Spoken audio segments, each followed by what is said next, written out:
ವೇದಗಳು.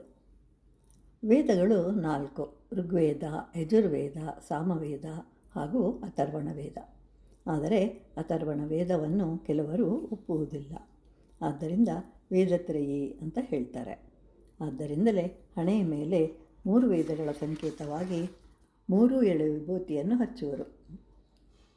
ಶ್ರೀ ಶಂಕರಾಚಾರ್ಯರು ಮನಸ್ಸು ಹಾಗೂ ಭಕ್ತಿಯ ಬಗ್ಗೆ ಹೇಳಿದ ಬಳಿಕ ಅಂತಿಮವಾಗಿ ಜೀವಾತ್ಮನು ಪರಮಾತ್ಮನನ್ನು ಸೇರುವ ಪರಿಯನ್ನು ವಿವರಿಸಿದ್ದಾರೆ.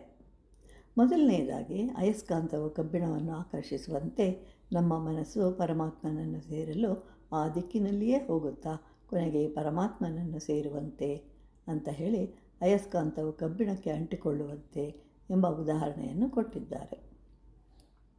ಅದೇ ರೀತಿಯಾಗಿ ವಿವಾಹವಾದ ಹೆಣ್ಣು ಮೊದಲನೇ ದಿನ ತನ್ನ ಗಂಡನ ಬಳಿಗೆ ಹೋಗಲು ತವಕದಿಂದ ಕೂಡಿರುತ್ತಾಳೆ.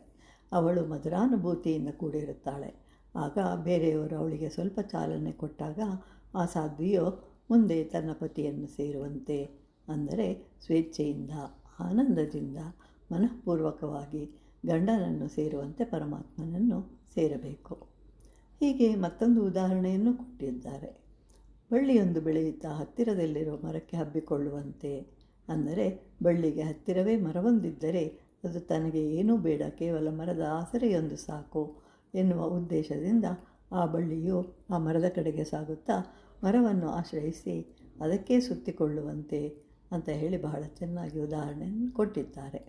ಹಾಗೆಯೇ ನಾವು ಸಹ ಭಗವಂತನ ಆಶ್ರಯವೊಂದು ಸಾಕು, ಬೇರೇನೂ ಬೇಡ ಎಂದು ನಮ್ಮ ಮನಸ್ಸನ್ನು ದೇವರ ಕಡೆಗೆ ಮಾತ್ರ ಹೋಗುವಂತೆ ಮಾಡಿದಾಗ ಭಗವಂತನನ್ನು ಸೇರುವೆವು.